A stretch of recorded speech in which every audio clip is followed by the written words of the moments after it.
नमस्कार साथियों, Excel study point की ओर से मैं अनूप गुदियाल आप सभी का हार्दिक स्वागत करता हूं। तो जी हाँ दोस्तों, आज के इस प्रैक्टिस सेट में हम लोग बात करने वाले हैं प्रैक्टिस पेपर 43 पार्ट 2 के बारे में। इससे पहले ऑलरेडी आप लोगों ने 43 का पार्ट 1 जो कि वीडियो कल अपलोड हुई थी, जिसमें उत्तराखंड के तमाम क्वेश्चनों को डिस्कस किया गया था, वो आप लोगों ने देख लिया होगा। आज इस वीडियो में हम लोग बात करने वाले हैं 43 के पार्ट 2 के बारे में। कुछ लोग शायद ही सोच रहे होंगे कि आज सर इस नए फॉर्मेट में वीडियो हमारे लिए लेकर आए हैं। तो उसके लिए बस मैं आपको इतना सूचित कर देता हूं दोस्तों कि आने वाले कुछ दिनों तक मैं इंस्टीट्यूट नहीं जा पाऊंगा, थोड़ा सा मेडिकल लीव पे हूं और थोड़ा सा बेड रेस्ट दिया गया है डॉक्टर के द्वारा। तो इट मीन्स कि भाई मुझे अभी शायद आप लोगों के सामने लाइव नहीं आ पाऊंगा। लेकिन ऐसा नहीं कि इससे हमारा काम रुक जाएगा, हमारी प्रैक्टिस सेट रुक जाएगी। हम प्रैक्टिस सेट को कंटिन्यू रखेंगे, जो भी हमारे पास में साधन होंगे उसके आधार पर मैं आप लोगों तक आने का पूरा प्रयास करूंगा। साथ में मैं आपको ये सूचना दे देता हूं कि अभी इंस्टीट्यूट के द्वारा डीएलएड के लिए जो डीएलएड एंट्रेंस का भी एग्जाम होने वाला है नवंबर में, उसके लिए नए बैचेस शुरू किए जा रहे हैं। आप लोग कॉन्टेक्ट नंबर पर, जो कि आप लोग स्क्रीन पे देख सकते हैं, इस पर तुरंत जो है कॉन्टेक्ट कर लीजिएगा। आपको जो है सूचित कर लिया जाएगा बैच के कंप्लीट इन्फॉर्मेशन के बारे में। साथ में हमारे पास में जो अवेलेबल कोर्सेज है उसमें आप लोग आईएएस, पीसीएस या फिर जो है आप लोग यूपी पीसीएस के लिए, banking, SSC, CDS, CTET के लिए, यूटेट के लिए, डीएलएड के लिए आप जो है सभी प्रकार की कोर्स के लिए हमसे संपर्क कर सकते हैं। अब हम लोग बात कर लेते हैं आज के पहले प्रश्न पर। यदि बात की जाए तो पहला प्रश्न आपसे पूछता है कि निम्नलिखित में से कौन सा कथन सही नहीं है। पहला कथन है आपके पास, अधिसूचना को हमेशा अन्य पुरुष में लिखा जाता है। ये कथन अपने आप में बिल्कुल क्या है, सही है। हमें क्या पता करना है कि कौन सा सही नहीं है। कार्यालय आदेश, जिसको ऑफिशियल ऑर्डर कहते हैं, हमेशा उत्तम पुरुष एक वचन में जारी किए जाते हैं, ये भी सही कथन है। परिपत्र, जिसको सर्कुलर कहते हैं, अन्य पुरुष में लिखा जाना चाहिए, ये भी बिल्कुल सत्य वचन है। लेकिन कह रहा है कि परिपत्र अन्य पुरुष में नहीं लिखा जाता है, तो या तो इसका सी ऑप्शन सही होना चाहिए या तो इसका डी, मतलब कोई एक गलत और कोई एक सही होना चाहिए।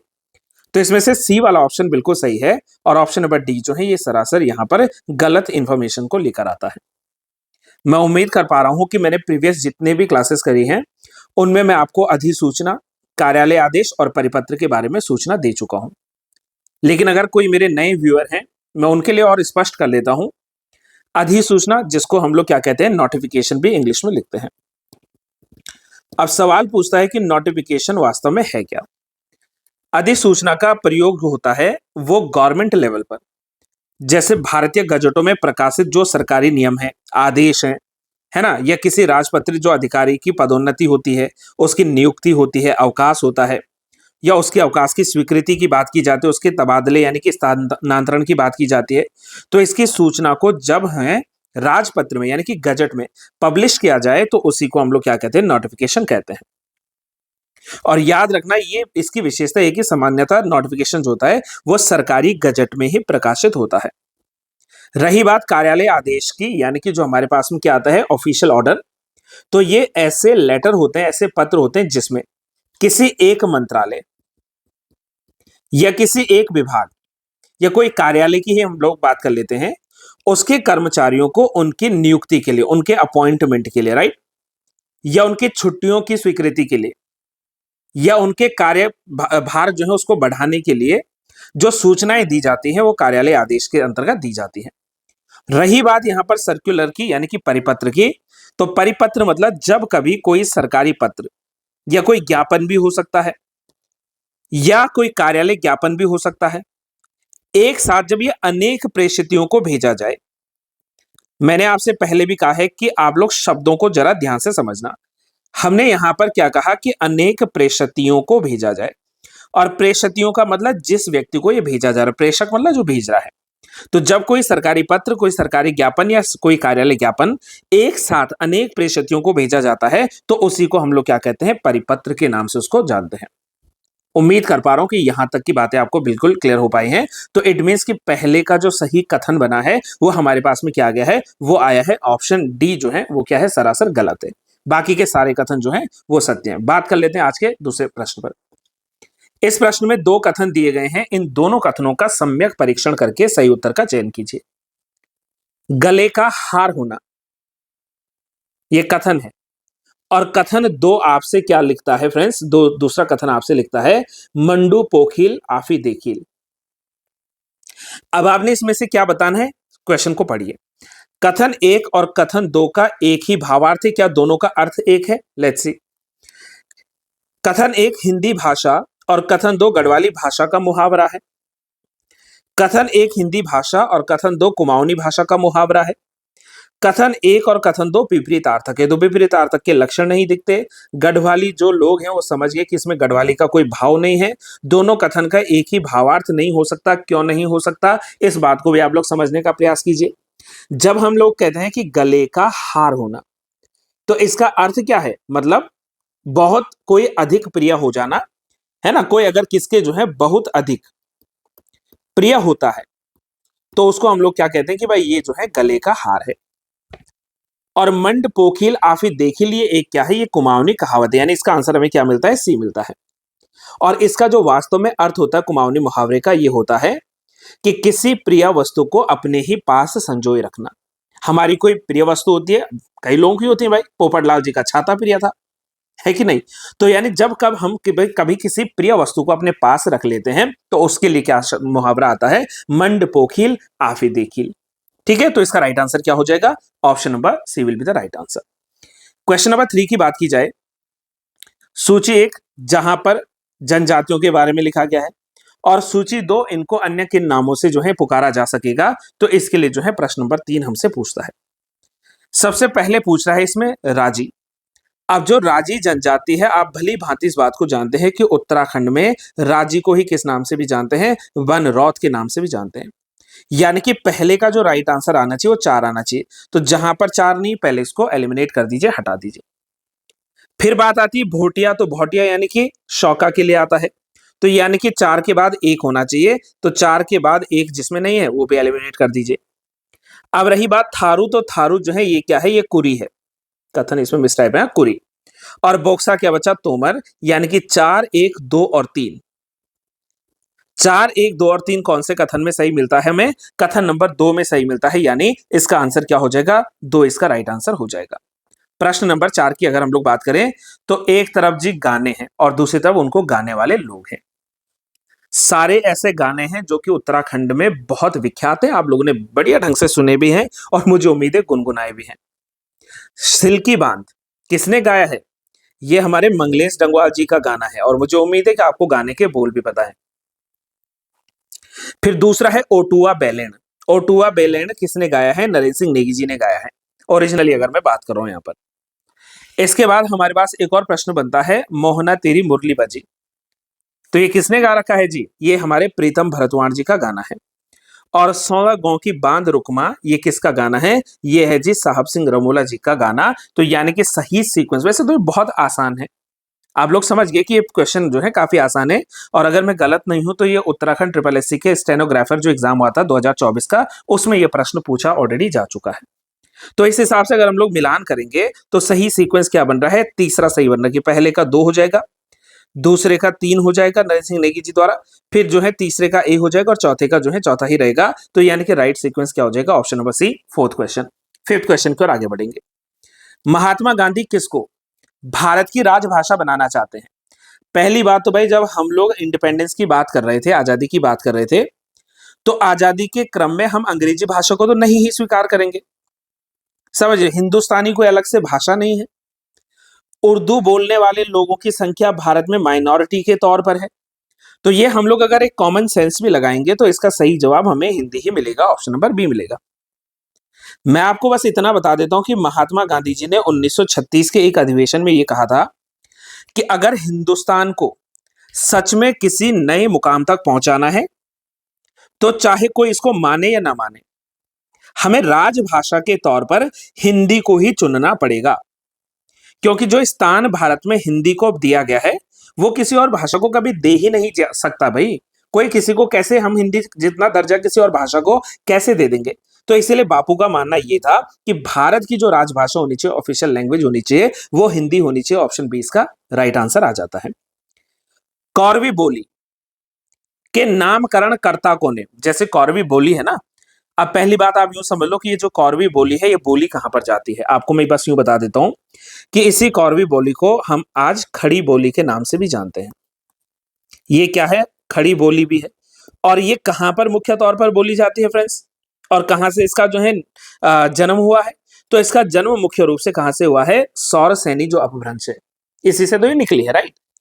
और ये सौरसेनी अपभ्रंश से जो ये भाषा निकली है, इसको कौरवी जो नाम दिया गया है, वो दिया गया है राहुल सांकृत्यायन जी के द्वारा। आप लोगों से इस तरीके से प्रश्न जो है लगभग पूछे लिए जाते हैं भाषा से जुड़े हुए। गढ़वाली पूछ लेता है, कुमाऊनी पूछ लेता है, तो राइट आंसर क्या लिखेंगे आप लोग? इसका option number C will be the right answer of question number 6। Seventh question पूछता है कि इनमें से कौन सी भाषा संविधान की 8वीं अनुसूची में शामिल नहीं है? हिंदी, नेपाली, राजस्थानी और गुजराती। तो मुझे उम्मीद है आप लोगों को इसका आंसर सबको जानकारी है। भाई आप राजस्थानी भाषा को भारतीय संविधान की 8वीं भाषा में शामिल भाषा का दर्जा नहीं दे सकते हो, क्योंकि आप लोग भली भांति जानते हैं कि जब हमारे देश का संविधान बना था, तो उसमें मूल जो भाषाएं रखी गई थी, कौन सी भाषाओं की मैं बात कर रहा हूं? आधिकारिक भाषाओं की बात कर रहा हूं। तो ये मात्र कितनी रखी गई थी? 14 भाषाएं रखी गई थी। और बाद में क्या हुआ? समय समय पर इनमें संशोधन हुआ। मैं आपको बस क्विक शॉर्ट में बताता हूं कि जैसे 21वां 21st जो संविधान संशोधन अधिनियम आया था, कब आया था फ्रेंड्स? 1967 में। तो इसने सिंधी भाषा को भारत की जो है 15वीं भाषा के रूप में दर्जा दिया। इसके बाद 71वां 71st कॉन्स्टिट्यूशन अमेंडमेंट एक्ट आता है 1992 में, और ये किसको जोड़ता है सर? ये नमक को जोड़ता है। नमक का मतलब क्या समझे? नेपाली, मणिपुरी और कोंकणी। फिर इसके बाद में 92nd कॉन्स्टिट्यूशन अमेंडमेंट एक्ट आता है, और इस एक्ट को लाया गया वर्ष 2003 में। और इसने क्या जोड़ा सर? इसने बदमाश जोड़ा, यानी बोडो, डोगरी, मैथिली और संथाली। तो ये कुल मिलाकर कितनी भाषाएं हो गई हमारी? 22 हो गई हैं।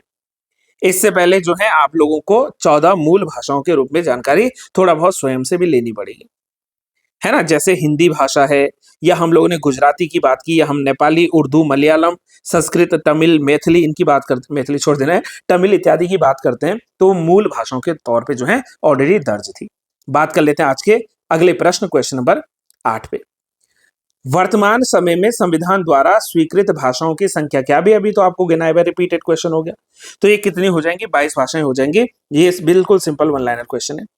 राजभाषा के संबंध में कौन से संवैधानिक अनुच्छेद जो है वो चर्चा का विषय है? आप समझते हैं कि भारत के संविधान का जो भाग 17 है, इस भाग 17 में अनुच्छेद 343 से लेकर अनुच्छेद 351 तक क्या है? हिंदी भाषा के या राजभाषा के संबंध में क्या है? प्रावधान है। मैं आपसे बस इतना कहना चाहूंगा, बल्कि निवेदन करूंगा, रिक्वेस्ट करूंगा कि आप इस वीडियो को देखने के बाद जो हमारी प्लेलिस्ट है, इस प्लेलिस्ट में जाना, और इसमें हिंदी, या शायद सामान्य हिंदी के नाम से होगा, सामान्य हिंदी 2025 के नाम से जो है प्लेलिस्ट बनाई गई है। अभी स्टार्ट किया है इसको पूरा, आप हिंदी वहां पर सुबह के टाइम पे, सुबह जो है 9 बजे, ठीक नहीं थोड़ा सा डिले हो जाता है, 9 का 9:30 9:15 हो जाता है, तो 9:30 मान के चलिए एक स्टैंडर्ड टाइम, 9:30 बजे तक हम लोग लाइव आते हैं सुबह हिंदी की क्लास को लेकर। वहां पर मैंने इससे पहले ये जो संवैधानिक प्रावधान वाली बातें हैं, ये पूरी डिटेल्ड में बता रखी है। अनुच्छेद 343 से 351 तक मैंने पूर्ण रूप से इसको जो है चर्चा किया है। उस पर जो है आप लोग जरूर जाइए और विस्तार में उसको देख लीजिए। अभी फिलहाल के लिए आप ये समझिए कि हिंदी जिसे देवनागरी लिपि में लिखा जाता है, वो संघ की राजभाषा होगी, ये अनुच्छेद 343 में लिखा है। और हिंदी भाषा के विकास के लिए अनुच्छेद 351 जो है वो रिस्पॉन्सिबल आता है। बघेली किस उपभाषा की बोली है? अब देखो जी भाई, हमारे पास में क्या होता है, हमेशा भाषा परिवार से प्रश्न जो है बन जाते हैं।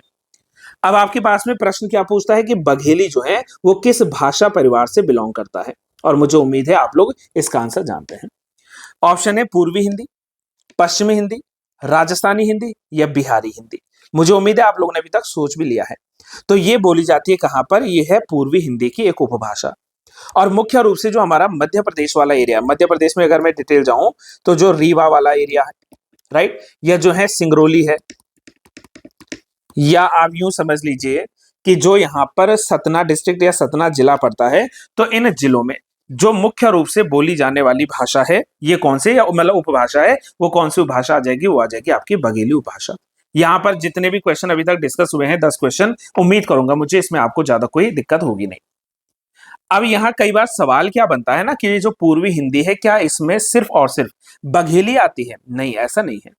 पूर्वी हिंदी में जो है मुख्य रूप से आप लोग ये समझ लेना क्या कि इसमें कितनी है, इसमें 3 बोलियां हैं। कौन कौन सी? देखो, एक तो आप लोगों ने कह दिया बघेली है। बघेली के अलावा जो है यहाँ पर एक और आती है अवधी। अवधि मतलब मुख्य रूप से ये लखनऊ वाला एरिया, रायबरेली फैजाबाद वाला एरिया है ना, तो यहाँ पर जो है मुख्य रूप से अवधि बोली जाती है। और ऐसे एक और आती है छत्तीसगढ़ी। और छत्तीसगढ़ी ऑब्वियसली नाम जैसे दिख रहा है कि छत्तीसगढ़ में रायपुर हो गया, सॉरी रायगढ़ हो गया, रायपुर हो गया, है ना, या फिर जो है खैरागढ़ हो गया। ये वाली जो भाषा है वो कौन सी है? बाघेली भाषा आती है। तो राइट आंसर इसका क्या बन जाएगा? ऑप्शन नंबर ए बन जाएगा। पश्चिमी हिंदी की बात करें भाई, इसकी कितनी बोलियां हैं? 5 बोलियां हैं। कौन कौन सी?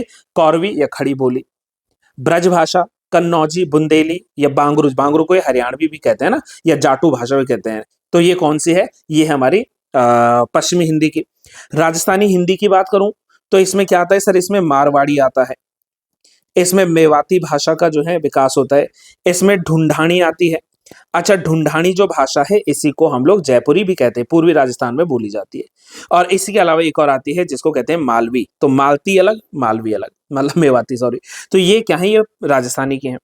और बिहारी हिंदी में क्या आती है सर? बिहारी हिंदी में भी 3 चीजें आती हैं। कौन कौन सी? मगही आती है, मैथिली आती है, और साथ में जो है भोजपुरी आती है। राइट, भोजपुरी भाषा भी आती है। अब इसके बाद एक ही बचा, चलो वो बता देता हूँ, पहाड़ी हिंदी। तो पहाड़ी हिंदी में आपकी गढ़वाली, कुमाऊनी और साथ में जौनसारी जो है ये भी शामिल हो जाती है। ये हमारा क्वेश्चन नंबर 10। क्वेश्चन नंबर 11 पे आ जाइए। इस प्रश्न में 2 कथन दिए गए हैं। इन दोनों कथनों का सम्यक परीक्षण करना है और हमें इसके जो है सही उत्तर की तरफ जो है आगे बढ़ना है। एक बार जरा हम लोग कथन को पढ़ लेते हैं। क्या लिखता है? लिखता है कि भाषा और बोली दोनों एक है। आप खुद सोचो, भाषा और बोली क्या दोनों एक हो सकते हैं? बोली विकसित होकर भाषा बन जाती है। ये बिल्कुल सही कथन हमसे कह रहा है कि अगर बोली विकसित हो जाएगी तो भाषा बन जाएगी। और भाषा और बोली दोनों एक नहीं है भाई, थोड़ा सा तो डिफरेंस होगा ना, कुछ तो इनमें अंतर स्पष्ट होगा। तो इसका मतलब ये समझ लीजिए कि हमें पहले कथन को गलत और दूसरे को सही ठहराना पड़ेगा, तो तीसरा कथन इसका सत्य हो जाएगा। दोनों में एक जो है माइनर डिफरेंस जरूर मिलेगा आपको। अनुच्छेद शब्द का सही संधि विच्छेद क्या है? तो भाई अनुच्छेद में क्या है? अनुधन छेद। और अनुधन छेद की बात यहां पर करेंगे तो यह राइट आंसर क्या आ जाएगा? ऑप्शन नंबर ए आ जाएगा। सीधा बात है कि नहीं? बिल्कुल ठीक है। और अगर मैं आपसे एक सवाल पूछूं कि ये जो अनुच्छेद शब्द है इसमें अगर संधि है तो कौन सी संधि है, ये आपने मुझे क्वेश्चन मार्क करके जो है मैं दे रहा हूं, आपने इसका आंसर देना है। राइट, तो अनुच्छेद में कौन सी संधि है, प्लीज आप लोग आंसर दीजिएगा। एक तरफ जी अगेन देखो, एक तरफ लिख दी है भाषाएं और दूसरी तरफ लिख दिया उनकी लिपि। तो मुझे ज्यादा कुछ ध्यान हो ना हो, लेकिन एक बात तो क्लियर है ना कि सर मराठी की जो लिपि है वो देवनागरी है। और 1 का 4 सिर्फ एक ही ऑप्शन में, यानी उर्दू लिखी गई है फारसी भाषा में, फ्रेंच लिखी जाती है रोमन में, और पंजाबी लिखी जाती है गुरुमुखी। गुरुमुखी यानी जिसकी शुरुआत गुरु लहणा जी ने की थी, या जिनको गुरु अंगद कहते हैं, तो इन्होंने इसकी क्या की थी? शुरुआत की थी गुरुमुखी लिपि की। राइट, तो ये आंसर का भी हमें जो है क्लैरिटी हो पाएगी। 14 क्वेश्चन कहता है कि निम्नलिखित व्यंजनों में सघोष भी होना चाहिए, महाप्राण भी होना चाहिए, मूर्धन्य व्यंजन भी होना चाहिए। तो भाई इतनी सारी एक की विशेषता होनी चाहिए। अब समझो मेरी बात।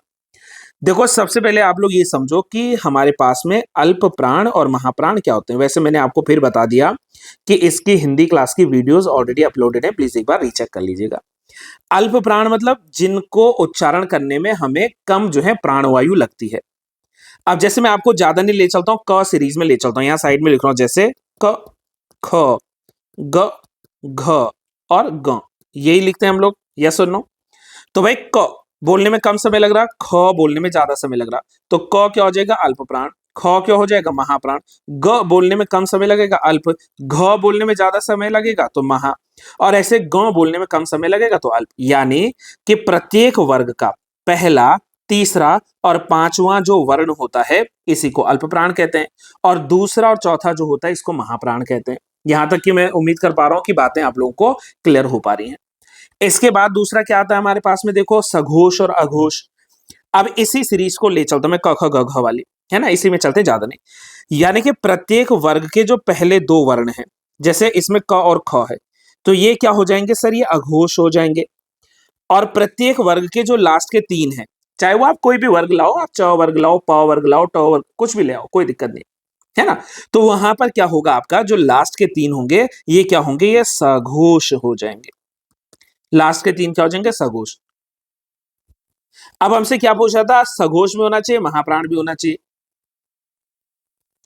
अब जैसे मान लीजिए ट, ठ, कहां चले गया, अरे रुक जा भाई, ट, ठ, ड, ढ। अब ये देखो ट, ठ, ड, ढ, ढ कौन से नंबर पे आ रहा है सर, चौथे नंबर पे आ रहा है। चौथे नंबर पे क्या होता है सर, चौथे नंबर पे होता है महाप्राण। मिल गया जी। सघोष कौन था, तीसरा, चौथा और पांचवा था, सघोष भी है। और मूर्धन्य है कि नहीं, तो इसके लिए एक ट्रिक आती है, कौन सी ट्रिक सर, हमने KTM 2 की ट्रिक पढ़ी थी, KTM 2, यानी क वर्ग से लेकर, है ना, च वर्ग, हमसे क्या पूछा है, मूर्धा, तो KTM कच्चा टमाटर, ट वर्ग, ट, ठ, ड, ढ, तो ट किस में आ रहा है सर, ट मूर्धा में आ रहा है, यानी कि ऑप्शन सी क्या हो जाएगा, 14वें क्वेश्चन का राइट आंसर हो जाएगा। उम्मीद कर रहा हूं मैं जो बातें आपको समझा रहा हूं या समझाने का प्रयास कर रहा हूं वो आप लोग जो है समझ भी पा रहे होंगे। नेक्स्ट क्वेश्चन हमसे क्या पूछता है कि अनुस्वार को कहते हैं, अब बताओ भाई अनुस्वार को क्या कहते हैं। आप लोग एक बात समझ गए होंगे या जान गए होंगे कि हमारे पास में क्या होता है ना, जो स्वर हैं, टोटल कितने स्वर हैं सर, मूल ये मानक स्वर बोलेंगे तो मानक स्वर 11 है और 2 है अयोगवाह। अब ये जो 2 हमारे पास में अयोगवाह स्वर होते हैं, ध्यान से सुनना मेरे साथियों, राइट, 2 जो अयोगवाह स्वर हैं उनमें क्या आता है सर, इसमें आता है अंग और आह। अब इसमें जो अंग है ना, तो अंग जो लिखा हुआ है ये क्या है अपने आप में, ये अनुस्वार है। अंग क्या है, अनुस्वार है, यानी आंसर क्या मिल गया हमें, अयोगवाह लिखना था ना, तो ये आंसर मिल गया। और अह की बात करेंगे तो अह में क्या है, विसर्ग लगा हुआ है। तो भाई हमसे यही तो सवाल कर रहा था कि इसमें से जो अनुस्वार है इसको हम क्या कहते हैं। तो जवाब हमें क्या मिल गया कि सर जो अनुस्वार होता है उसी को हम लोग जो है अयोगवाह भी कहते हैं। और अगर विसर्ग वाला भी पूछता, अह वाला, तो वो भी क्या हो जाएगा, वो भी अनुस्वार हो जाएगा। समझ में आ रही मेरी बात या नहीं, ठीक है, चलिए अगले प्रश्न की ओर आगे बढ़ते हैं। निम्न दिए गए विकल्पों में से मूर्धन्य क्या है। अब अभी अभी आपको मैंने कहा एक ट्रिक याद रखा करो, KTM 2, और वर्ग देखो, क वर्ग सबसे पहले आता है, च वर्ग दूसरा आता है, ट वर्ग तीसरा आता है, त वर्ग चौथा आता है, और प वर्ग जो है वो पांचवा आता है। ये इतना तो सबको बेसिक नॉलेज है ना भाई, ये तो सभी को ध्यान होना चाहिए। सॉरी।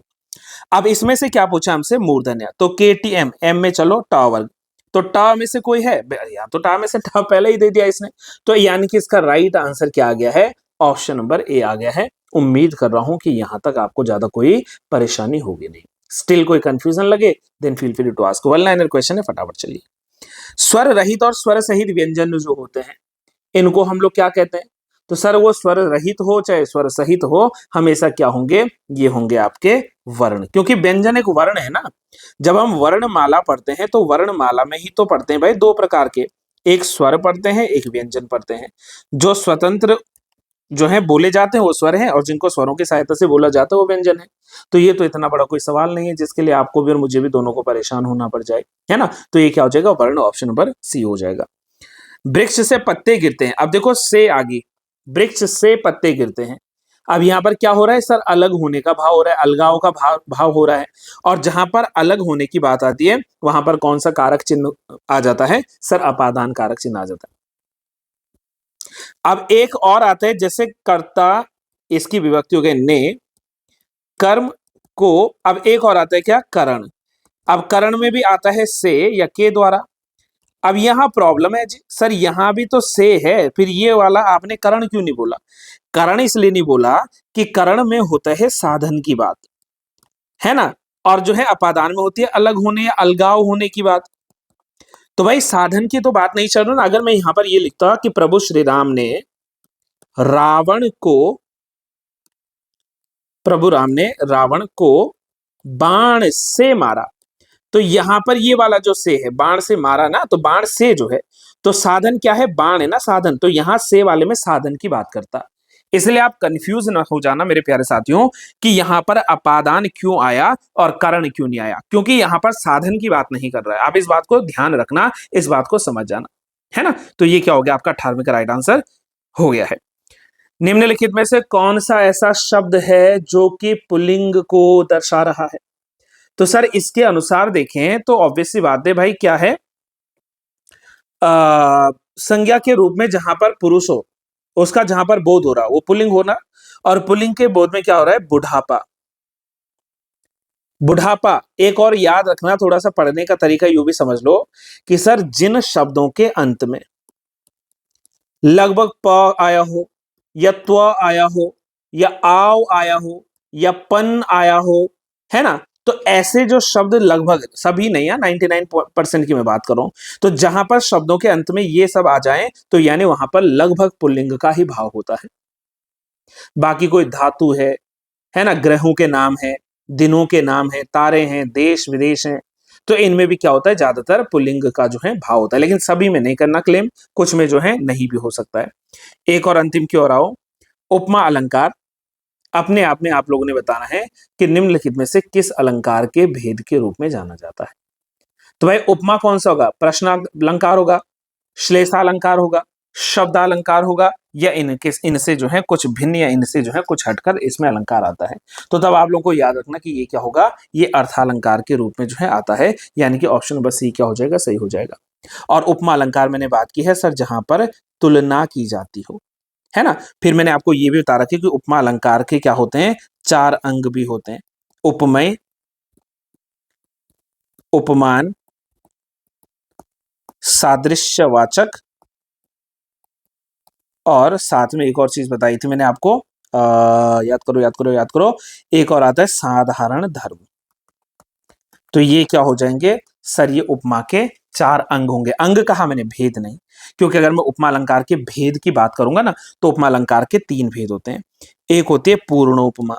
पूर्णोपमा का मतलब क्या समझे कि सर जिसमें उपमा अलंकार के सारे अंग हो, उपमेय भी हो, उपमान भी हो, सादृश्यवाचक भी हो, साधारण धर्म भी हो। एक होती है लुप्तोपमा। लुप्तोपमा का मतलब क्या समझे, यानी कि सर जिसमें किसी भी इन 4 अंगों में से कोई भी एक अंग अगर क्या है वो अनुपस्थित है, तो वो क्या हो जाएगी, लुप्तोपमा। और एक होती है हमारे पास में मालोपमा। एक में क्या होते हैं, हमारे पास में मालोपमा होती है। तो ये 3 प्रकार के उपमा के भेद होते हैं, और इसी के साथ आपका जो हिंदी वाले 20 प्रश्न आते हैं, इसका भी समापन होता है। राइट है, यहां तक कोई दिक्कत तो नहीं किसी को। चलिए अब आगे बढ़ते हैं इसी सीरीज को लेकर, और अब सीधे चलते हैं हम लोग अपने जीएस वाले पार्ट की तरफ, है ना। और जीएस की शुरुआत कहां से होगी साथियों, क्वेश्चन नंबर 61 से होगी। तो लेट्स सी क्वेश्चन नंबर 61 हमसे क्या पूछता है, ठीक है, आ जाइए। तो क्वेश्चन नंबर 61 हमसे पूछ रहा है कि 10 राज्ञा युद्ध क्या था। ये 10 राज नहीं है, प्लीज इसको करेक्ट कर लेते हैं, ये 10 राज्ञ युद्ध है ना, यानी कि इसको इंग्लिश में या तो 10 राज्ञा ही लिख सकते हैं, है ना, 10 राज्ञा, या इसको हम लोग बैटल ऑफ 10 किंग कहते हैं, बैटल ऑफ 10 किंग, राइट। और ये युद्ध किस नदी के तट पर हुआ, तो सर हमें पता है ये युद्ध जो हुआ था वो पुरुषनी नदी के तट पर हुआ था। और पुरुषनी नदी का जो मॉडर्न नाम है वो क्या है, वो है रावी नदी। यानी कि अगर हमसे कल को ये सवाल बन जाता है कि 10 राज्य युद्ध कहां पर हुआ, तो तब हम लोग कहेंगे सर ये पुरुषनी या रावी नदी के तट पर हुआ। दूसरी बात, ये जो 10 राज्य युद्ध है, ये युद्ध क्या और इसकी जानकारी कहां से मिलती है, तो इसके लिए हमें ऋग्वेद पढ़ना पड़ेगा। और ऋग्वेद के हमें 7वें यानी कि जो 7वां मंडल है, 7वां जो मंडल है, इस 7वें मंडल को देखना पड़ेगा। इस 7वें मंडल में ही दसरा के युद्ध की जानकारी दी है। और 7वां मंडल किसने लिखा है, ऋषि वशिष्ठ जो है, ऋषि वशिष्ठ जी के द्वारा ये लिखा गया है। 7वें मंडल में कहा गया है कि एक जन हुआ करता था जिसका नाम क्या था, भरत जन था। जन का मतलब कि किसी व्यक्ति की बात नहीं कर रहा मैं कि भरत किसी व्यक्ति का नाम है, नहीं, कतई ऐसा मत बोल देना। भरत जन का मतलब, जन मतलब एक जो है ऋग्वैदिक काल की राजनीतिक इकाई थी।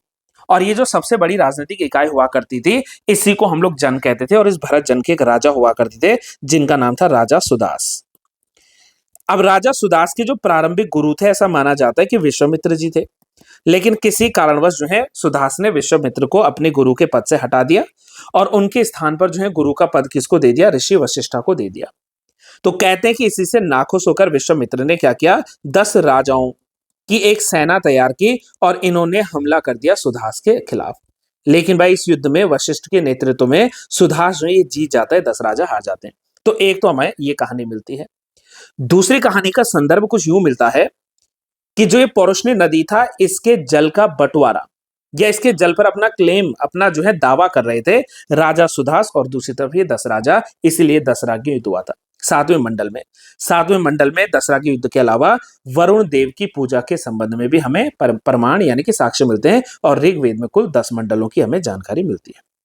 अगले प्रश्न पे आते हैं। अष्टांगिक मार्ग में कौन सा शामिल नहीं होता है? पहली बात तो आप ध्यानपूर्वक समझना कि सर ये अष्टांगिक का मार्ग क्या है। अष्टांगिक मार्ग जो है ना, ये आप पढ़ते हैं बौद्ध धर्म में, और बौद्ध धर्म में आप लोगों को अगर क्या करना है, दुखों को दूर करना है, तो दुखों को दूर करने का जो एक मार्ग है, जो रास्ता है, इसको अष्टांगिक मार्ग यानी कि 8 फोल्ड पाथ भी कहते हैं। अब सवाल हमसे कैसे बना रखा है कि इन 8 फोल्ड पाथ में क्या नहीं आता है, राइट? अब 8 फोल्ड पाथ में देखो, सम्यक दृष्टि यानी कि राइट व्यू होना चाहिए, बिल्कुल ठीक है। सम्यक संकल्प भी होना चाहिए, ये भी ठीक है। सम्यक आजीव होना चाहिए, ये भी बिल्कुल सही वचन लिखा रहा है। साथ में इसमें जो है, अब देखो 3 तो ये हो गए, चौथे के रूप में क्या आता है, सम्यक वचन आता है, या सम्यक जो है स्पीच आप लोग कह सकते हैं, वाक कह सकते हैं। वचन समझना है तो सम्यक वाक इसको कह सकते हैं, राइट स्पीच कह सकते हैं। इसके अलावा कर्मांत होता है, राइट एक्शन की बात आती है ना, तो 5वें नंबर पे क्या हो जाएगा, कर्मांत आ जाएगा। 6वें नंबर पे अगर हम लोग बात करें तो राइट आजीव यानी कि लाइवलीहुड आ जाएगी। 7वें नंबर पे राइट प्रयास, प्रयास का मतलब यहां पर एक्सरसाइज से है, एफर्ट से है। और साथ में यहां पर क्या हो जाएगा, 8वें नंबर पे है ना, क्या आ गया, अच्छा सॉरी, ये आजीव ऑलरेडी लिखा हुआ था, माय बैड, आजीव लिखा हुआ था, तो आप आजीव की जगह पर क्या लिख लीजिए, सम्यक स्मृति लिख लीजिए, वरना वो रिपीट हो जाएगा ना। और 8वें नंबर पर क्या लिख लीजिए, सम्यक समाधि लिख लीजिए। फिर रिपीट कर देता हूं ताकि कंफ्यूजन ना रहे। सम्यक दृष्टि, सम्यक संकल्प, सम्यक आजीव, है ना, सम्यक वचन, सम्यक कर्मांत, सम्यक समाधि, सम्यक प्रयास, सम्यक स्मृति और सम्यक, हो गए जी 8 पूरे। देखो सम्यक जो स्मृति है, ये क्या है, 8 रास्ते हैं। इससे पहले इसी में बुद्धिज्म के भीतर गौतम बुद्ध ने 4 आर्य सत्य भी दिए हैं, 4 नोबल ट्रूथ भी दिए हैं। अब ये आप लोग मुझे आंसर करके जरूर बताओ कि ये 4 नोबल ट्रूथ कौन कौन से हैं। सबको याद है ना, यानी कि दुख, चारों तरफ दुख है, ये पहला क्या है, नोबल ट्रूथ है। दूसरा दुख समुदय मतलब दुख का कारण। तीसरा दुख निरोध यानी कि दुखों को दूर करना। और चौथा दुख निरोध गामिनी प्रतिपदा यानी कि दुखों को खत्म करने का रास्ता, और वही रास्ता आपका क्या कहलाता है, अष्टांगिका मार्ग कहलाता है। समझ में आ रही बातें? चलिए नेक्स्ट बात करते हैं, क्वेश्चन नंबर 63 पे। मैं उम्मीद कर रहा हूं भले मैं आप लोग के सामने आज नहीं आ पा रहा हूं, लेकिन जो चीज बताने का प्रयास कर रहा हूं वो चीज आप लोगों को क्लियर हो भी पा रही है। दक्षिण भारत के किस वंश के राजाओं ने समुद्र पार करके सफल नौसैनिक अभियान किए थे? पल्लव राजवंश है, राष्ट्रकूट है, चोल है या पांड्य है? तो कई सारे लोगों के मन में पांड्यास और चोलास को लेकर थोड़ा सा आ सकता है कंफ्यूजन। मैं आपको बस इतना बताऊंगा, जो डेट मुझे याद आ पा रही है, लगभग 1025 एडी का वो समय, जिस समय एक व्यक्ति हुआ करते थे जिनका नाम था राजेंद्र प्रथम। कौन से वंश से? हाँ हिंट आ गया ना आपको, देखो तो ये थे चोल वंश से। तो कहते कि इन्होंने क्या किया था, इन्होंने श्रीलंका को जीता था। ऐसा नहीं है जी श्रीलंका है, थोड़ा ढंग से लिख लेते हैं इसको। तो इन्होंने क्या किया था जी, इन्होंने श्रीलंका को जो है इन्वेड करके उसको जीत लिया था।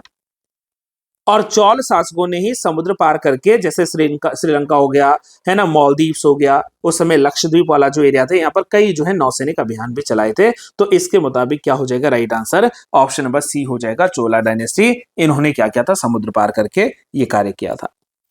त्रिपक्षीय दल, त्रिपक्षीय संघर्ष यानी कि ट्राइपार्टाइट स्ट्रगल के बारे में आप लोगों ने सुना होगा।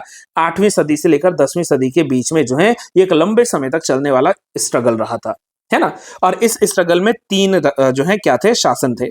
एक तो गुर्जर प्रतिहार हो गया, एक राष्ट्रकूट हो गया और एक पाल राजवंश हो गया। इन तीनों के मध्य क्या था, इन तीनों के मध्य जो है ये स्ट्रगल शुरू हुआ करता था। और इन तीनों ने अपनी अपनी सुप्रीमेसी के लिए क्या किया था, युद्ध किए थे। कभी जो है प्रतिहार जीतते, कभी राष्ट्रकूट जीतते, कभी जो है पाल जो है जीत जाते यहाँ पर। तो इसका मतलब इसका राइट आंसर क्या होना चाहिए कि कौन शामिल नहीं है, तो परमार डायनेस्टी का इसमें कोई भी हमें क्या नहीं मिलता, वर्णन नहीं मिलता। बस आपको यूं याद रखना कि उस समय का ये जो हमारा प्यारा भारत था, तो इस समय जो पूर्वी भारत था, ये थोड़ा और इधर जा सकते हो आप, ठीक है। जो पूर्वी भारत था, तो इस पूर्वी भारत में कौन इस समय शासन कर रहा था? सर पाल राजवंश के, जो बंगाल वाला एरिया है ये ना, सब पाल वंश ही तो था वहां पर, तो पूरब में पाल थे। पश्चिम और मध्य भारत की अगर हम लोग बात करेंगे, ये पश्चिम भारत आ गया, ये मध्य भारत आ गया, तो यहाँ पर कौन थे? यहाँ पर गुर्जर प्रतिहार लोग हुआ करते थे। और जो दक्कन या दक्षिणी पार्ट जो बचता है, दक्कन का पार्ट, तो यहाँ पर कौन रूल करेगा? यहाँ पर राष्ट्रकूट जो है वो शासन कर रहे थे। इन्हीं के बीच में क्या था? त्रिपार्टाइट स्ट्रगल था। और ऐसा कहते हैं कि इस त्रिपार्टाइट स्ट्रगल का जो सेंटर था, जो केंद्र था, वो क्या था? वो कन्नौज था। कि भाई कन्नौज की सुप्रीमेसी के लिए जो है ये युद्ध लगातार हुआ करते थे। राइट, तो ये आप लोगों को क्या करना है? जानकारी रखनी है त्रिपक्षीय दल के बारे में। बाकी तो खैर मैं प्रतिहार, राष्ट्रकूट और पालवंश वो क्लासरूम में डिटेल में डिस्कस करता हूं, जिसके लिए मैंने आपको कई दफा कहा है कि अगर आपको क्लासेस से जुड़े हुई कोई भी जानकारी चाहिए होती है, तो इन दोनों नंबरों में से किसी भी एक नंबर पे आप मैसेज कर सकते हैं, कॉल कर सकते हैं, और कंप्लीट क्लासेस के बारे में आप जानकारी ले सकते हैं। चलिए बात करते हैं आज के एक और प्रश्न की ओर। भारतीय सेवक समाज वॉज फाउंडेड बाय होम? तो भाई इसको हम लोग सर्वेंट ऑफ इंडिया सोसाइटी कहते हैं। अब आपको ज्यादा ध्यान रहेगा कि सर ये सर्वेंट ऑफ इंडिया सोसाइटी की आप बात कहीं कर तो नहीं रहे हैं। तो सर्वेंट ऑफ इंडिया जो है वो किसने खोजा है? वो महात्मा गांधी जी के गुरु ने खोजा है। और वो कौन है? वो है गोपाल कृष्ण गोखले। 1905 में इन्होंने सर्वेंट ऑफ इंडिया का गठन किया था। और कहते हैं कि भाई आपको क्या करना है? आपको भारत देश की सेवा करनी है, आपको देश का सेवक बनना पड़ेगा। अब सेवक कैसे बरतने हैं? जरूरी नहीं ना कि आप पैसे दान दीजिए, आप अंग्रेजों के साथ युद्ध लड़िए, ऐसा नहीं था। आप कुछ ना कुछ योगदान दीजिए। जो पढ़े लिखे व्यक्ति हैं वो गरीब लाचार व्यक्तियों को पढ़ाओ, जिनके पास धन अच्छा है वो चैरिटेबल कार्य करो, वो चैरिटी के तौर पर जो है लोगों को जो है मदद करो। जो व्यक्ति जिस फील्ड में अपना मतलब जो है कह सकते हैं कि अच्छा योगदान रखता है, वो व्यक्ति क्या कर सकता है? वो व्यक्ति उस फील्ड में काम कर सकता है। इसके लिए क्या आया था? भारतीय सेवक समाज जो है इसका गठन हुआ था। क्लियर हुआ कि नहीं? चलो 66 क्वेश्चन पे आ जाइए। कौन सा कथन इसमें से जो है सही है? आपको सही कथन की बात करनी है। Snow line is defined as the altitude beyond which land remains under the permanent snow cover. हिम रेखा को उस ऊंचाई के रूप में परिभाषित किया जाता है जिसके बाद भूमि स्थायी रूप से बर्फ से ढकी रहती है ना? यही होगा ना, एक स्नो लाइन है, इसको 0 डिग्री मान लेते हैं स्नो लाइन को। इसके ऊपर का जो भी है परमानेंट स्नो है, इसके नीचे का जो है सीजनल रेनफॉल, सीजनल स्नोफॉल है। तो ये कथन तो सही कह रहा है। और बुग्याल पंक्ति जो है, बुग्याल जो है वो वृक्ष पंक्ति और हिम पंक्ति के बीच में उगते हैं। तो मेरे हिसाब से प्यारे साथियों ये कथन भी सही है, आंसर होने से सही। समुद्र तल से लगभग हम लोग मान के चलिए कि 3500 मीटर तक की जो हाइट है, या इससे ऊपर की जो हाइट है, वही हिमरेखा के रूप में जो है डिफाइन की जा सकती है। तो कथन 1 इसका पूरा पूरा सही है, और कथन 2 जो है उसका ये भी क्या हो जाएगा? बिल्कुल सत्यवचन हो जाएगा। चलिए नेक्स्ट आइए। कोयले की सबसे उत्तम कोटि कौन सी जी भारत में? आप जानते हो कि 4 प्रकार के भारत में कोयले होते हैं। एंथ्रासाइट होता है, बिटुमिनस होता है, लिग्नाइट होता है, पीट कोल भी होता है। इसमें से लगभग नहीं भी तो 80 to 90% जो कोल अमाउंट होता है वो किस में आता है? वो एंथ्रासाइट में आता है।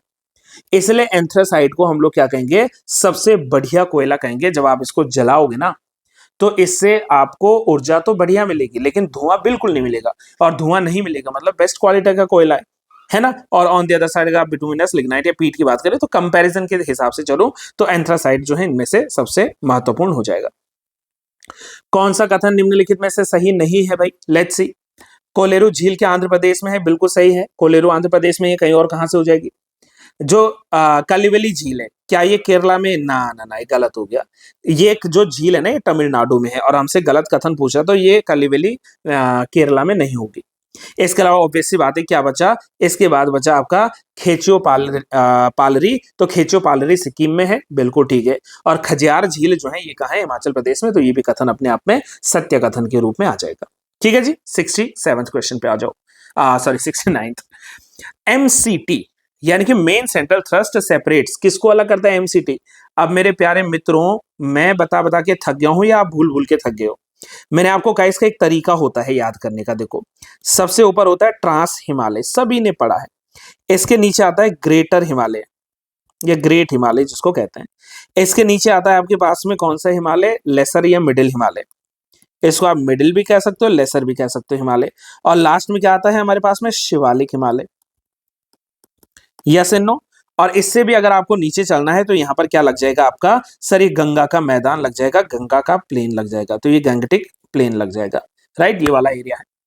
अब जो ट्रांस हिमालय और ग्रेटर हिमालय के बीच की बाउंड्री लाइन है, इसी को कहते हैं सेचर जोन। हिंदी में इसको लिखते हैं सच्चर क्षेत्र। कहाँ की मैं बात करूं फिर समझना, ट्रांस हिमालय जिसको तिब्बत हिमालय भी कहते हैं और ग्रेट हिमालय जिसको हिमाद्री भी कहते हैं, इसके बीच में आता है सेचर जोन। कोई दिक्कत नहीं होनी चाहिए। दूसरा हमारे पास में जो आता है, ये आता है ग्रेटर हिमालय और मिडिल हिमालय के बीच में। अब ये देखो मिडिल और ग्रेटर हिमालय जो है इसके बीच में जो आती है उसी को हम लोग मेन सेंट्रल थ्रस्ट कहते हैं, एमसीटी। मिडिल हिमालय और शिवालिक हिमालय के बीच में जो आता है ये कहलाता है एमबीटी, मेन बाउंड्री थ्रस्ट। और जो शिवालिक हिमालय और गैंगस्टिक प्लेन के बीच में आता है, तराई क्षेत्रों के बीच में आता है, इसको कहते हैं HFF यानी कि हिमालयन फ्रंटल फोल्ड। तो आपको जो है ये सारी चीजें क्या रखनी है, बेसिक में याद रखनी है। 69 question is done. 70th question की बात कर लेते हैं। भारत में सबसे पुरानी पर्वत श्रृंखला इनमें से कौन सी है? The oldest one, right. तो ऑप्शन के ही मुताबिक अगर हम लोग चले तो सीधे सीधे हमें जवाब मिलता है इसका अरावली। भारत की सबसे पुरानी पर्वत श्रृंखलाओं में एक आती है अरावली। और आप अच्छे से जानते हैं कि जब हम लोग दक्षिण भारत पढ़ते हैं ना, पेनिनसुला इंडिया पढ़ते हैं, तो यहां पर ये जो अरावली माउंटेन रेंज है ये स्टार्ट हो जाती है कहां से, सर ये हो जाती है गुजरात से। गुजरात में एक जगह पड़ती है कौन सी, इधर लिख रहा हूं मैं, यहां ये पड़ती है पालनपुर। तो गुजरात के पालनपुर से ये स्टार्ट होता है और यहां से फिर जो है राजस्थान को कवर करते हुए, हरियाणा को कवर करते हुए, और फिर जो दिल्ली है ये दिल्ली तक पहुंचती है, इसीलिए इसको दिल्ली के पास में रायसीना हिल्स भी कहते हैं, है ना। और लगभग अगर मैं इसकी बात करूं तो 692 किलोमीटर की लंबाई के साथ में ये चलती है। और ऐसा माना जाता है कि जो अरावली हिल्स हुआ करती थी, इनका जो निर्माण हुआ था वो प्री कैम्ब्रियन पीरियड में हुआ था। प्री कैम्ब्रियन जो काल था इसमें जो है ये चट्टानें बनी थी। और इस पूरे अरावली में अगर आप लोग जाओगे, चेक करना आज आप लोग इंडिया का मैप, उसमें लिखा होगा एक माउंट गुरु शिखर। ये माउंट गुरु शिखर जो है यही क्या है, अरावली की सबसे ऊंची पर्वत चोटी भी है, सबसे ऊंची पर्वत श्रृंखला भी है। तो इसका राइट आंसर क्या आ जाएगा, सबसे पुरानी भारत में है अरावली। 71st पे बात कर लेते हैं। एक तरफ देखो जी लिस्ट 1 है जिसमें आप लोग जान रहे हो कि क्या है, हमारे पास में कुछ राइट्स हैं कुछ बातें हैं। और ऑन दी अदर साइड हमारे पास में लिस्ट 2 है। अब शिक्षा के अधिकार की बात करें तो ये कब जो है इंप्लीमेंट हुआ था, तो सर ये 2010 में हुआ था। तो यानी इसका राइट आंसर क्या आना चाहिए, ऑप्शन नंबर ए आना चाहिए। जैसे 2009 में भी कंफ्यूजन हो सकता है। चलिए फिर अब पूरा देखते हैं। फिर हमसे पूछ रहा है दूसरा कथन क्या, कि साक्षर भारत कब आया था। तो साक्षर भारत का जो क्रम आएगा वो आएगा 2009, यानी कि 2 के बाद क्या होना चाहिए, 4 होना चाहिए। तो 2 के बाद 4 एक ही जगह है, आंसर हमें मिल जाएगा कि भोजन का अधिकार 2013 से जुड़ा हुआ है। और फंडामेंटल राइट्स जो है 1976 में जो है इसमें क्या हुआ था, फंडामेंटल राइट्स को लेकर आया गया था, है ना। वैसे मूल अधिकार तो पहले से चले आ रहे हैं, 1976 कैसे लिख लोगे भाई आप लोग। 42 में संविधान संशोधन ने क्या मूल अधिकार अलग से जोड़ दिए, नहीं पहले से थे, लेकिन हाँ इनमें कुछ संशोधन इत्यादि किया जा सकता है। तो ये इस तरीके से आप लोग को जोड़ा यहाँ पर बन जाता है, ठीक है। चलिए नेक्स्ट क्वेश्चन पे आओ। अगला प्रश्न कहता है हमसे, भारतीय नागरिकों के मूल कर्तव्यों में क्या शामिल है ना। यह मूल कर्तव्यों के बारे में सबसे बढ़िया कथन कौन सा है। मूल रूप से इनको संविधान में नहीं सर, फंडामेंटल ड्यूटीज कहां संविधान में दी गई थी, इनको तो 42nd कॉन्स्टिट्यूशन अमेंडमेंट एक्ट ने 1976 में जोड़ा था। कितने, 10 अधिकार जोड़े थे। और 11वें अधिकार के रूप में 86वां संविधान संशोधन लाया गया, जिसके लिए क्या लाया गया था, शिक्षा का अधिकार लाया गया था। तो मूल में तो नहीं था, पहला कथन सीधे सीधे झूठ हो गया। 44वें संविधान ने तो लाए नहीं, हटा दो इसको। अब ये सही हो गया ना कि 42वें संविधान, तीसरा कथन क्या हो गया है, इसमें सही हो गया है। और सर्वोच्च न्यायालय के निर्णय से संविधान में समावेशित किए गए, ऐसा कहीं भी नहीं है। तो राइट आंसर इसका क्या मिलता है, ऑप्शन नंबर सी मिलता है। और किसमें है ये, सर ये भारत के संविधान के भाग 4 के क में। 4 क जरूर कहना, 4A जरूर कहना। और 4 क की भी अगर मैं बात कर रहा हूं तो इसमें भी कहां पर, इसमें भी आप लोग यूं मान के चलिएगा कि ये 51 क में, 51A जो है ना आर्टिकल, उसमें जो है ये लिखा हुआ है, ठीक है। चलिए नेक्स्ट क्वेश्चन पे आते हैं। Central frozen cement production and training institute, ये जो है कब गठित हुआ था। तो गाइज इसकी स्थापना जो हुई थी वो 1970 में हुई थी। और मैं आपको यूं बता दूं कि सेंट्रल फ्रोजन जो cement production and training institute है, ये भारत में जो बनाया गया था, ये पशुपालन और डेयरी विकास मंत्रालय के द्वारा बनाया गया था, राइट। और इसका जो ऑब्जेक्टिव है वो यही है कि भाई अच्छी गुणवत्ता वाला जो फ्रोजन सीमेन है उसका उत्पादन और वितरण किया जा सके, ताकि जो हमारे पास में एनिमल ब्रीडिंग है, इस एनिमल ब्रीडिंग को क्या किया जाए, प्रमोट किया जाए, पशुपालन जो प्रजनन है उसको क्या किया जाए, उसको सुधार किया जाए, इसके लिए जो है लाया गया था।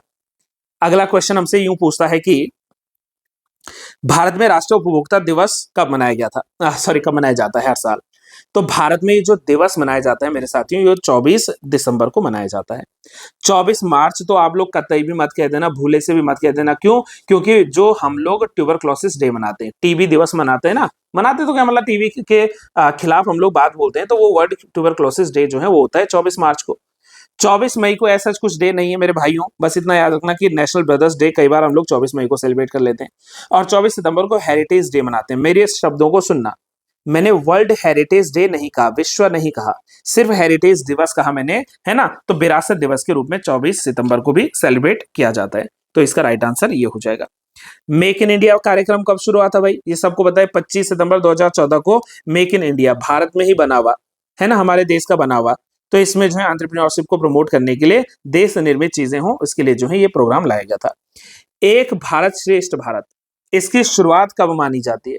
तो सर इसकी शुरुआत मानी जाती है अक्टूबर 2015 में। और ऐसा कहा कि जो हमारे अलग अलग राज्य हैं, हमारे पास में सब इतने सारे राज्य हैं ना, तो इन राज्यों या हम लोग यूनियन टेरिटरीज की बात करूं तो इन सबकी अपनी अपनी एक सांस्कृतिक छवि रही है, सांस्कृतिक पहचान रही है। तो हमें क्या करना है, इन सभी राज्यों यूनियन टेरिटरीज को सांस्कृतिक रूप से क्या करना है, एकीकृत करना है। तो इसी सांस्कृतिक एकीकरण के लिए जो स्कीम लाई गई थी उसका नाम क्या है, एक भारत श्रेष्ठ भारत स्कीम या अभियान। रंगास्वामी कप किस चीज से रिलेटेड है जी? तो रंगास्वामी कप जो है वो हॉकी खेल से जो है संबंधित है। ऑप्शन सी हो जाता है, वन लाइनर क्वेश्चन है। चलिए थोड़ा और आगे बढ़ते हैं। भारत की पहली ट्रेन, बुलेट ट्रेन की मैं बात कर रहा हूं, ये कहां से कहां तक दौड़ने जाएगी? तो ये ट्रेन अहमदाबाद और मुंबई शहर के बीच में चलेगी। तो आंसर इसका क्या हो जाएगा, ऑप्शन नंबर सी हो जाएगा। नीरी कहां पर लोकेटेड है? अब ऐसे सवाल भी कई दफा हमसे पूछ लेते हैं कि भाई नीरी का जो है कहां पर सिचुएटेड है। तो नीरी इज सिचुएटेड इन छोटा नागपुर, नहीं। बेंगलुरु, बिल्कुल भी नहीं। हैदराबाद, लेट्स सी देखते हैं होगा कि नहीं। और लास्ट में हमारे पास में क्या जुड़ता है इसमें, दैट इज नागपुर। तो राइट आंसर यही लिख लेना आप लोग, नागपुर में 1958 में क्या हुआ था, नीरी जो है इसका गठन हुआ था। तो 1958 प्लस कहां पर हो गया, नागपुर में हो गया। ये किसका गठन है, नीरी का जो है गठन है, राइट। चलिए, और आप लोग जानते हैं कि इसका उद्देश्य पर्यावरण और इंजीनियर के क्षेत्र में इनोवेशन को या रिसर्च को जो है प्रमोट करना था, इसके लिए जो है नीरी लाया गया था, है ना। चलिए 80th क्वेश्चन, भारत में पूर्वी घाट का सर्वोच्च शिखर क्या है? तो भाई आप गलती से अनई मुड़ी मत कहना, वो पश्चिमी घाट नहीं पूछ रहा हमसे, उधर को मत चले जाना, हमसे पूर्वी घाट पूछ रहा है। और पूर्वी घाट की जो सबसे ऊंची चोटी है उसका नाम है महेंद्रगिरी। महेंद्रगिरी की हाइट लगभग 1501 मीटर के आसपास में, 1501 मीटर के आसपास में है। और ये पर्वत जो है किस राज्य में मिलेगा आपको, ये ओडिशा में मिलेगा। तो ओडिशा में जो है ये क्या है, सिचुएटेड है। पूर्वी घाट की सबसे ऊंची चोटी की मैंने बात की, सबसे छोटी नहीं, छोटी बोलता तो जिंदा घोड़ा करके आता है 1600 नहीं, जिंदा घोड़ा के आसपास में आता है, जो कि मतलब क्या हो जाएगी, पूर्वी घाट में हो जाएगी ना। लेकिन वो तो यहाँ पे जिंदा नहीं, सॉरी देखो उल्टा होने जा रहा था। अगर मैं सही बताऊं तो महेंद्रगिरी से भी ज्यादा जिंदा घोड़ा है, लेकिन वो तो ऑप्शन में ही नहीं है ना, वो तो ऑप्शन में कहीं पर है भी नहीं। तो फिर हमें जो है ये कंफ्यूजन वाला एक सवाल मिल भी गया है। खैर चलिए 81वें पे बात कर लेते हैं। भारतीय कृषि शोध संस्थान ये कहां पर लोकेटेड है? तो सर ये लोकेटेड है आज न्यू दिल्ली में। 1905 में इसका गठन हुआ था, और जब इसका गठन हुआ था तो तब उस समय इसको पूसा के नाम से जानते थे, बिहार में जो है बना था। लेकिन अभी अगर हम लोग बात करेंगे तो ये कहां पर है, ये नई दिल्ली में है, भारतीय कृषि शोध संस्थान की जब हम लोग बात करते हैं। ठीक है, चलिए नेक्स्ट आ जाइए। विंध्याचल किस पर्वत श्रेणी का उदाहरण है? तो भाई विंध्याचल क्या है, एक रेजिडुअल माउंटेन है, यानी कि अवशिष्ट पदार्थ, अवशिष्ट जो है माउंटेन है। और क्या भारत में अवशिष्ट में कुछ और आता है? देखो जैसे हमने इससे पहले अभी अरावली पढ़ा, किसका एक उदाहरण है, अवशिष्ट पर्वत श्रृंखला का ही उदाहरण है। इसके अलावा हम लोगों ने नीलगिरी पर्वत देखा है, नीलगिरी जो माउंटेन है ये भी किसका उदाहरण है, अवशिष्ट पर्वत का। अवशिष्ट पर्वत क्या समझते हैं आप लोग, मतलब ये वो पर्वत हैं जिनका निर्माण चट्टानों के अपरदन के कारण हुआ है। चट्टानों का अपरदन हुआ है ना, उनका रेजिडुअल बना, और उसी रेजिडुअल के कारण इनका निर्माण हुआ, इसलिए विंध्याचल क्या आएगा, रेजिडुअल आएगा। ऑप्शन नंबर डी आप लोग इसका राइट आंसर लिख लीजिएगा। नेक्स्ट आ जाइए, निम्नलिखित में से किस क्षेत्र में मैंग्रोव वन नहीं पाए जाते हैं? अब बताओ भाई, मैंग्रोव जो है कहाँ पर नहीं मिलते हमें? तो मैंग्रोव कहाँ नहीं मिलेंगे? गंगा में तो होंगे, ऑब्वियस सी बात है। मैंग्रोव जो है कावेरी, नहीं कावेरी में नहीं होंगे, तो इसका राइट आंसर कावेरी होगा। मैंग्रोव वन आप जानते हैं कि ये मुख्य रूप से ऐसे जगहों पर हमें मिलते हैं जहां पर मुख्यतः क्या होती है कि जो नदी होती है ना, ये नदी समुद्र में जा मिलती है। समुद्र छोटी हुए हैं तो नदी समुद्र में जहां पर मिलती है, तो वहीं पर नमकीन पानी और मीठे पानी का एक क्या होता है, एक मिश्रण होता है। तो वहीं पर ये मैंग्रोव वन मिलते हैं, इनको तटीय वन के रूप में हम लोग जान सकते हैं, राइट। यहाँ पर लवणीय मिट्टी होती है, सॉइल जो है यहाँ पर कैसी होगी, वो लवणीय होगी, सॉल्ट कंटेंट अच्छा होगा। अब यहाँ पर होता क्या है कि ये मैंग्रोव क्या करते हैं ना, कई बार जैसे सुनामीज आती हैं या बाढ़ आती है, तो इनसे क्या करता है, इनसे सुरक्षा करता है आसपास के सेटलमेंट्स की ना, क्योंकि जड़ों में पानी जो है धारण करने की क्षमता काफी इनकी बढ़िया हो जाती है। जमुना पारी क्या है? जमुना पारी, जमुना किस नदी का सिनोनिम है भाई? यमुना का सिनोनिम है ना जमुना। तो ऐसा माना जाता है कि यमुना नदी के आसपास में उत्तर प्रदेश का जो मेन रूप से इटावा डिस्ट्रिक्ट है ना, वहां पर एक विशेष प्रकार की बकरी होती है। आप जानते हो कि जमुना पारी जो है, जमुना पारी को पता क्या कहते हैं? इसको बकरी की रानी भी कहते हैं, बकरियों की रानी के नाम से भी इसको जानते हैं। उत्तर प्रदेश से इसकी शुरुआत है, यमुना के बाद यमुना का ही नाम जमुना है, इसलिए इसको जमुना पारी कहते हैं। तो राइट आंसर क्या हो जाएगा इसका? बकरी हो जाएगा। 84th का 85th पे आओ। राष्ट्रीय चावल अनुसंधान संस्थान कहाँ है जी?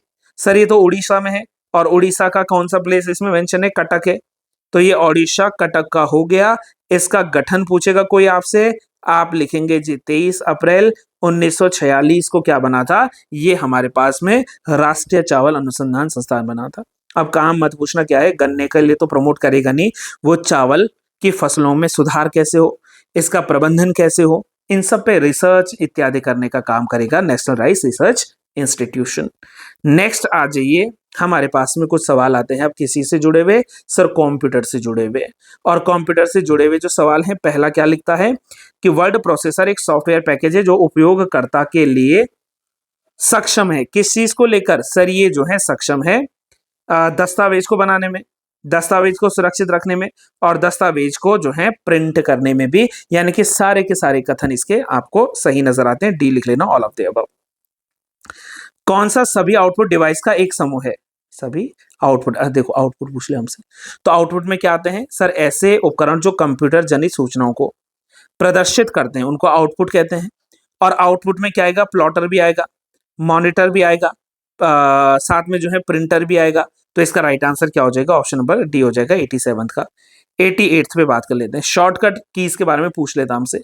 आप किसी डॉक्यूमेंट को प्रिंट करना चाहते हो तो उसके लिए क्या देना है? ये तो सीधी बात है, कंट्रोल प्लस पी दे दो। सर कंट्रोल प्लस एक्स किस चीज के लिए काम आता है? सर ये कट के लिए काम आता है। कंट्रोल प्लस ए की बात करेंगे तो ये क्या होता है? सभी फाइल को सेलेक्ट करने के लिए। तो सेलेक्ट करने के लिए आप कंप्यूटर का काम करते हैं, तो इसलिए आपको जानकारी होगी। राइट आंसर हो जाएगा सी 88th का। 89th क्वेश्चन पे आ जाओ। कहता है कि एमएस एक्सेल में लाइन और कॉलम के इंटरसेक्शन को क्या कहते हैं?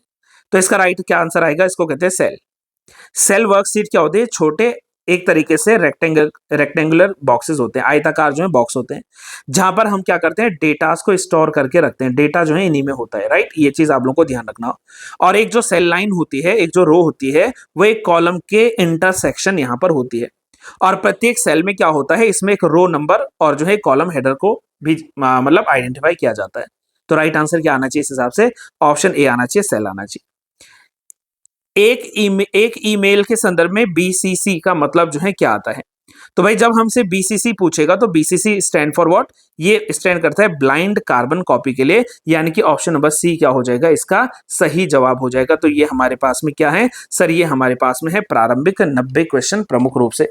अब हम लोग थोड़ा सा क्या कर लेते हैं, रीजनिंग वाले सेशन की तरफ आगे बढ़ते हैं, रीजनिंग वाले पार्ट को भी एक बार थोड़ा सा देख लेते हैं, ठीक है। चलिए नेक्स्ट क्वेश्चन आता है। एक शब्द है ट्रे, है ना, एक शब्द क्या है? ट्रे है। लिखते हैं यहाँ पे TRAY। अगर आप इसका मिरर इमेज देखोगे तो ये कैसे बनेगा? सीधी बात है ना। अगर आप जो है इसका क्या देखोगे, मिरर नहीं, सॉरी इसमें वाटर पूछा हुआ है ना, मिरर में उल्टा हो जाता। वाटर पूछा तो वाटर में देखो इससे अपोजिट कर लीजिए, टी उल्टा हो जाएगा यहाँ पे, आर भी जो हो जाएगा ये उल्टा हो जाएगा यहाँ पर, फिर इसी तरीके से ए आएगा और इसी तरीके से जो है क्या आएगा? वाई जुड़ के आएगा। तो इसका राइट आंसर जो बनना चाहिए मेरे हिसाब से, तो भाई इसका राइट आंसर ए बनना चाहिए, राइट। तो A will be the right answer of this question, right. चलिए 92 पे आइए। Which of the following number will come in place of the question mark. अच्छा, इसको सॉल्व करने का एक बहुत बेहतरीन जो है यहाँ पर तरीका मैं आप लोग को बता देता हूँ कैसे सॉल्व किया जा सकेगा इसको, ठीक है। चलिए देखो, इसमें क्या होगा, पहले आप क्या करिए, यहां से चलिए, जैसे ये है ना लिखा हुआ, लास्ट डिजिट में ले रहा हूं 159, इसमें से आप इससे पहले वाली डिजिट को माइनस करके देखो जरा, 150 मतलब 160 में से 150 घटाओगे कितने बचेंगे, ये बचेंगे 9। और 9 किसका जो है स्क्वायर आता है, 3 का स्क्वायर, 3 तिया 9। ऐसे यहां करेंगे 4 का स्क्वायर, 4 चुके 16। यानी कि अगर हम लोग क्या करें, 150 में से 134 घटा दें तो कितना आएगा, 16 आएगा। ऐसे आप 134 में से 109 घटाकर देखो कितना आ रहा होगा, सर शायद 25 आ रहा होगा। और 25 किसका स्क्वायर है, 5 का स्क्वायर है 25। ऐसे ही आप क्या करेंगे, 109 में से कितना घटाएंगे, क्वेश्चन मार्क, कितना घटाएंगे कि यहां पर क्या आ जाए, 6 का स्क्वायर, और 6 छिके कितने होते हैं, 36 होते हैं। अब आपको फॉर्मूले में पुट करना पड़ेगा। तो इसमें आप लोग ये देखिए कि अगर जो है 36, 109 में से अगर आप 36 घटा देते हो तो कितना हमारे पास में बचेगा, तो सर तब हमारे पास में बचेगा 73। ऑप्शन में है 73, बिल्कुल है। और तब भी यकीन ना हो तो तब आप 73 में से भी क्या कर देना, लेस कर देना 24 को, कितना निकलेगा वो आपको समझ में आ जाएगा, 7 का स्क्वायर में आ जाएगा आई गेस देन, राइट। तो राइट आंसर इसका क्या निकल जाएगा, राइट आंसर निकल जाएगा ऑप्शन नंबर ए 92 का। समझ में आया ना, इजी है, इतना ज्यादा तो है नहीं। अब 93वां सवाल तो भाई बहुत ही ज्यादा इजी है, यकीन नहीं होता मैं आपको करके सॉल्व करके इसको दिखा देता हूं क्या दिक्कत है। देखो, कहता है जैसे, अब देखो आप कुछ मत करो, जैसे 48 है तो 48 का आप क्या करो, हाफ करो, कितना होगा 24, 24 का आप करो कितना होगा 12, ऐसे ही 40 का आप किया 20, 20 का आप किया 10। आंसर क्या मिला, ऑप्शन नंबर बी मिला, बिल्कुल एक लाइन का आंसर है, ज्यादा माथा पच्ची कुछ थी नहीं। निम्नलिखित 4 आकृतियों में से किसी 3 आकृति का गुण एक के आधार पर समान और एक भिन्न है, आपने भिन्न बताना है। देखो बहुत ईजी है, यहां देखो ना, ये जो बी वाला सीरीज है इसमें क्या है, 1 2 3 4, 4 कोने हैं, इसके भीतर भी जाओ 4 कोने, 1 2 3 4 कोने, 1 2 3 4 कोने, 1 2 3 4 कोने, 1 2 3 4 कोने, 1 2 3 4 कोने, लेकिन 1 2 और 3 कोने, तो भिन्न कौन सा हो गया, ए हो गया। इसके आप कॉर्नर्स को चेक करो जरा, इसके कोनों को देखो जरा, तो कॉर्नर्स में क्या डिफरेंस मिल रहा है कि सर बाकी हर जगह तो 4 4 के कॉर्नर मिल रहे हैं, लेकिन भाई यहाँ पर तो सिर्फ जो है 3 भुजाएं मिल रही हैं, 3 ही कॉर्नर मिल रहे हैं, तो इसलिए गलत हो जाएगा, कॉर्नर भुजाओं के आधार पर ये जो है गलत जुड़ जाएगा ना, तो ए गलत हो जाएगा। 95 कह रहा है कि भाई इसमें कितने त्रिभुज बने हैं, ये पहले ही कर दिया क्या किसी ने, तो अगर आप त्रिभुजों को इसमें गिनोगे 1 2 3 4 5, ठीक है 10, तो यानी कि इसका राइट आंसर क्या जुड़ेगा, 10 जुड़ेगा, है ना, ऑप्शन नंबर बी इसका ए हो जाएगा। A figure which continue the following series, इसमें कंटिन्यू कैसे करना है आपको एक इजी तरीका बता दो। देखो क्या करो, कुछ मत करो, बहुत आसान है। जो हमें ये सबसे टॉप में दिख रहा है ना, जैसे एच है, एल है, पी है, आप जान रहे हो इसमें क्या हो रहा है, जब आप A B C D count करते हो, नहीं यकीन होता मैं लिख देता हूं क्या दिक्कत आ रही, ए बी सी डी है ना, थोड़ा टाइम लगेगा, कोई बात नहीं, आई जे के एल एम, इधर नीचे लिख दूं यहां से, M N O P Q R S T U V W X Y and Z, ये आया हमारे पास में। अब हम क्या करते हैं, हर किसी में +4 का फॉर्मूला लगता है, एच में 4 जोड़ो, कहां था एच, ये था ना एच, 4 जोड़ो, 1 2 3 4, क्या आया इसमें, एल आया। चौथे पे जाओ, 1 2 3 4, क्या आया, पी आया, पी के बाद 4 जाओ, 1 2 3 4, टी आना चाहिए। अब यहाँ टॉप में किसके देखो, टी है, यहाँ टॉप में किसके टी है, एक ही के, आंसर मिल गया, आंसर मिल गया। तब भी समझना है तो एफ में भी सेम करो, एफ में 4 जोड़ो जरा, एफ था 1 2 3 4, क्या आएगा, जे आएगा, जे के बाद 1 2 3 4, क्या आएगा, एन आएगा, एन के बाद 1 2 3 4, यानी कि क्या आएगा, आर आएगा, तो ये आर आ गया। ऐसे आप सी में जोड़ो, है ना, सी के बाद क्या, 1 2 3 4, चौथे पे आ जाएगा जी, जी के बाद 1 2 3 4, यानी कि के बाद 1 2 3 4 यानी ओ, तो ये राइट आंसर क्या बन रहा है आपका, ऑप्शन नंबर सी बन रहा है 96 का राइट आंसर। 97 पे आओ, in any code carpet is written as this, then how will you return national, tough था क्या, अरे सुनो मेरी बात, जैसे ये लिखा था ना कारपेट, हमने क्या किया इसमें से, सबसे पहले हमने लिखा इसकी लास्ट का जो अल्फाबेट है, फिर स्टार्टिंग का अल्फाबेट, फिर इसके बाद में जो है लास्ट का अल्फाबेट, फिर इसके बाद स्टार्टिंग का अल्फाबेट, फिर इसके बाद का लास्ट का अल्फाबेट, और इसके बाद का स्टार्टिंग का अल्फाबेट, तो यानी ये क्या बन रहा था, CTEAPR बन रहा था। ऐसे आप नेशनल को लेकर चलो जरा, इजी था। पहले क्या करना है, लास्ट का डिजिट, फिर जो है डिजिट नहीं अल्फाबेट, फिर जो है स्टार्टिंग का अल्फाबेट, फिर जो है लास्ट का अल्फाबेट, फिर उसके बाद स्टार्टिंग का अल्फाबेट। आफ्टर दैट देखो इस सीक्वेंस को तोड़ना मत, एन आ जाएगा, इधर टी आ जाएगा, इधर ओ आ जाएगा, इधर आई आ जाएगा। तो क्या L N double A N, L N double A N T O I आया? यस बिल्कुल आया, ऑप्शन नंबर बी में आया आंसर 97 का। ये इस तरीके से आप सॉल्व कर सकते हैं। अंग्रेजी वर्णमाला में 22 से 24वें अक्षर के तौर पे मैं ज्यादा यहां कहीं नहीं जाऊंगा, मैं इधर ही आऊंगा, है ना। देखो क्वेश्चन को इधर वाले में ले जा रहा हूं, फिर दो दो बार लिखने से बच जाएंगे। इस पे ध्यान देना, क्या कहा था क्वेश्चन शायद यूं पूछा था कि अंग्रेजी वर्णमाला के 22 से 25वें अक्षर के बाएं 13वां अक्षर कौन होगा। तो पहले हमें 25, टोटल 26 होते, तो 25वें पे क्या है, वाई है। अब वाई से लेफ्ट साइड में चलो, कितने होंगे, 1 2 3 4 5 6 7 8 9 10 11 12 13। 13वें नंबर पे पूछ रहा है, तो 13वें नंबर पे क्या आएगा, एल आएगा। एल अगर कहीं ऑप्शन में है तो मेरे मित्रों एल लिख लीजिए, बिल्कुल ऑप्शन नंबर ए में एल लिखा हुआ, 98 का राइट आंसर ए हो जाएगा। 99th क्वेश्चन हमसे जो पूछता है, क्या करना है, देखो जैसे क्या लिखता है ए डी और ई, फॉर्मूला पता क्या काम करता है, ए में +5 जोड़ो तो ए के बाद A B C D E F क्या बन जाएगा, एफ बन जाएगा। ऐसे ही जो है डी में +3 जोड़ो क्या बन जाएगा, जी बन जाएगा। और यहाँ ई में +5 जोड़ो आप लोग, क्या बन जाएगा, जे बन जाएगा। ये तो ये वाला बन गया। ऐसे ही आप लोगों ने के एन और ओ में लिखना है, के में क्या करो +5। अब फिर से मैं वहीं वापस अल्फाबेट पे जाऊं तो के बाद A B C F G H I J के बाद देखो L M N O P, मैं काउंट करो अपनी उंगलियों पे, पी आ गया। ऐसे ही जो है एन में +3 करो आप, तो एन के बाद क्या आएगा, ओ पी क्यू, यानी कि क्यू आ जाएगा। ओ में +5 करो, P Q R S T, T आ जाएगा। तो यहां पर अगर कहीं जो है पी क्यू टी लिख रहा है तो माई डियर क्यू टी, इसको आप पी क्यू टी कर दो, ठीक है क्यू टी। चलो तो राइट आंसर क्या हो जाएगा 99 का, बी हो जाएगा। One last and the final answer, final question, question number 100। Malaria is related to a disease, then spear is a weapon. जैसे मलेरिया एक बीमारी है, वैसे ही भाला क्या है, एक हथियार है। तो राइट आंसर क्या होता, ऑप्शन नंबर सी होगा। This is all for today and I really hope guys कि ये हमारा जो सेट नंबर 43 का दूसरा भाग था, ये आपको समझ में आया हो। मैंने आपसे फिर वही कहा है कि मैं रेस्ट पे जरूर हो सकता हूं, लेकिन मैं आप लोगों के लिए प्रैक्टिस सेट लेकर आऊंगा, कंटिन्यूटी के साथ काम करूंगा, और ये हमारे 100 क्वेश्चंस का आज का जो है पूरा सफर यहां पर खत्म होता है। बाकी अगर आपको वीडियो अच्छी लगती है, मेहनत अगर आपको वीडियो में दिखती है, तो गाइज आप वीडियो को शेयर जरूर कीजिए, सब्सक्राइब जरूर कर लीजिए चैनल को, और ज्यादा से ज्यादा लाइक भी कर लीजिए भाई। आपका क्या होता है, सब्सक्रिप्शन हमें और बेहतर काम करने का मोटिवेशन देता है। तो दिस इज ऑल, मिलते हैं कल। Have a good day to all, thank you so much.